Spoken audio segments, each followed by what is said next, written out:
Kitzur, chapter 4, the laws pertaining to conducting oneself in the lavatory and reciting the Asher Yotzar blessing. A person should train himself to defecate in the evening and the morning. This is an assiduous and clean approach. If he cannot defecate, he should walk 4 cubits, sit, get up, walk, sit until he can defecate. Alternatively, he should divert his attention from all other matters. A person who holds himself back when he must clean his system transgresses the command, do not make yourself disgusting. If one holds himself back from urinating when it is necessary, he also transgresses the prohibition against castration. Footnotes. If a person knows that he can hold himself back for at least 72 minutes, there's no prohibition involved. Shulchan. Similarly, if the dictates of modesty prevent him from defecating, there is no prohibition in holding oneself back. Mishnah Berurah. The other footnote, by holding oneself back from urination, it is possible to rupture the channels in the penis and prevent oneself from being able to father children. 2. A person should be modest in the lavatory. He should not uncover himself until it is necessary, and even then he should uncover only what is necessary so that he will not soil his clothes. One should be careful about this at night as well as by day. If a person defecates in an open place with no walls, he should face the south with his rear to the north or vice versa. However, it is forbidden to face either east or the west. If there is a wall, one may face any direction while defecating as long as his rear is towards the wall. It is permitted to urinate in any direction.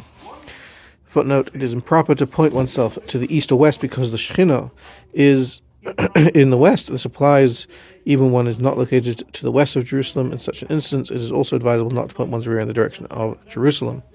See Shulchan Harav and Mishnah Berurah.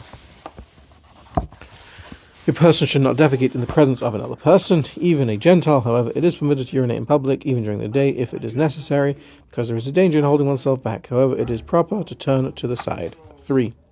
One should not defecate while standing. One should not strain himself by pushing more than necessary, because he might tear the glands of the rectum. One should not hurry to leave the lavatory until he is sure that he has no further need.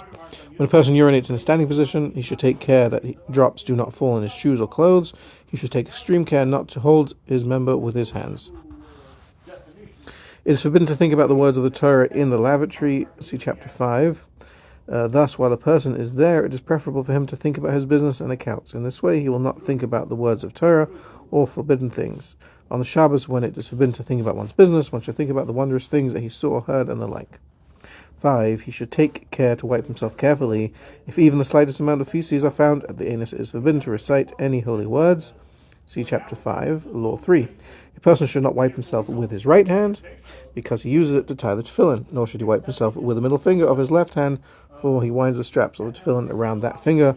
A left-handed person should wipe with the hand which is left for him, i.e. his right hand. Footnote here. Many authorities maintain that this applies only when one wipes himself with his hand alone, without using toilet paper. Whenever a person defecates or urinates, even 1 drop, he should wash his hands with water and recite the Asher Yotzar blessing. Nevertheless, if no water is available, he can clean his hands through other means.